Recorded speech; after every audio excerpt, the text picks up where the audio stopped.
Why did we want to do a coffee house? It was always my dream. I grew up in a family that loved coffee, and so it made sense that there was no coffee shops around here to have one for the community. We wanted the business to grow and prosper, and then eventually down the road, I currently work, and I'd like to leave my job and have a retirement from the business.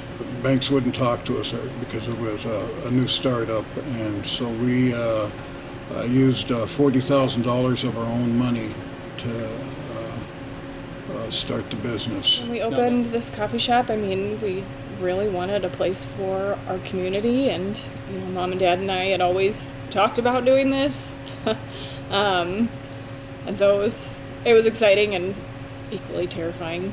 But what we really wanted was to be able to work for ourselves, to make our own way, to also have a plan for my parents' retirement, because they're getting older, and I just feel like they're great parents. So I wanted to help take care of them as they got older, and wanted to make sure that they were secure.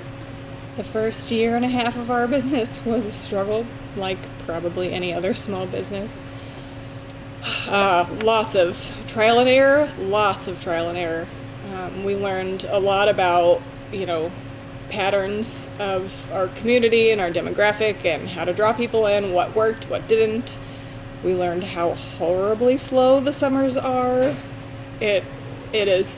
Summers are very hard, so we would take the holidays basically to recoup our losses from summer, because the business just isn't viable in the summer. But as we got into the beginning of 2020, we really started to make strides. I mean, we were hitting some really good sales goals. We actually thought we might be able to take a paycheck for the first time. It was great. We were really excited, and the community was really starting to finally rally around our vision for shopping local, for supporting local vendors. We had these awesome First Friday events where we would have vendors lined up in and outside the store. We had a great time, and we were getting to really help other local businesses and just champion each other. And then COVID. We started hearing that our baristas were getting hate calls and stuff. We were getting reviews online. I'm one of the admins on our Viva website and Facebook site, and started seeing pretty nasty and negative comments, and we also started seeing our numbers falling pretty quickly. Up until the summer of 2020, we never had any negative comments. So then we learned that we had been put on a wall of shame by the health department or the board of supervisors. So I first learned that things were going sideways one morning on my way into work. It was pretty early in the morning, and my barista had called in distress, saying that some man had called and been threatening and harassing her, saying terrible things to her. And all of a sudden, things just exploded. I mean, we got terrible reviews coming in, fake, false reviews from people who had never been here. And it started to get personal. People started threatening my family. I have 5 children, 3 of whom are very young, and they like to play out front. And I wouldn't even let them out front anymore. Wouldn't let them out front to play with their friends because I was too scared. We were scared because these people were naming my children online. It was bad.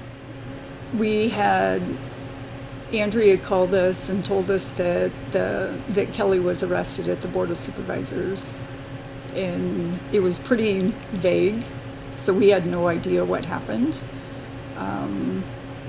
We had to get information later.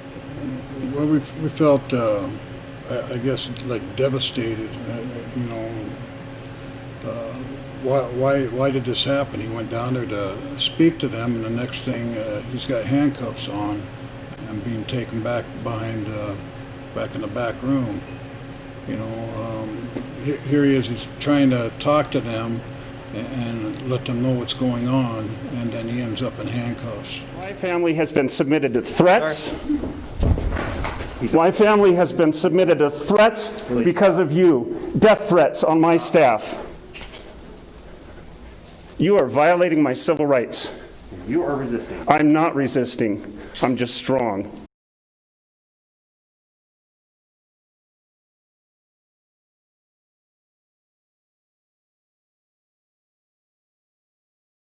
I'm Kelly Walker. I'm one of 4 owners of Viva Coffee House. The health and safety of our clientele is very important, and we want to maintain that good relationship.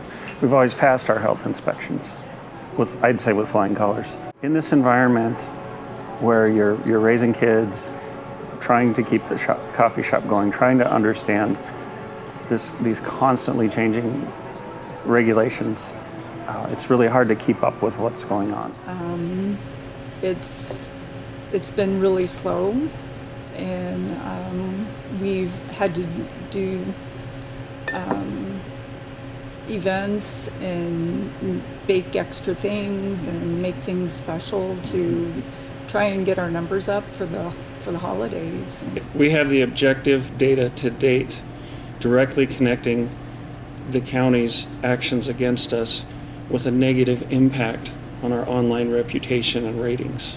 The red line is Yelp, and the higher the line goes, it represents the lower our ratings have been. The Facebook line is analytics showing negative reviews. You can see that about the time we were put on the wall of shame, those negative comments and ratings increased. There was a period of time when the Facebook reviews slacked off, but the Yelp ratings kept getting worse. Then, about the time I got arrested, we had a huge jump in negative comments and a drop in ratings. And when our business was shut down by the county, the Facebook activity, negative activity, really increased, and we continued to have negative. Our Yelp rating kept dropping.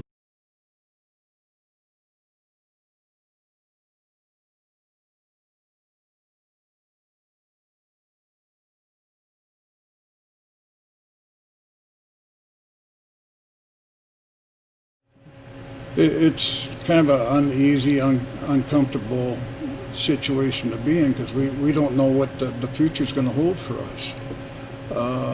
We're hoping that we're going to be able to climb out of this and get back to where we were. But again, we just,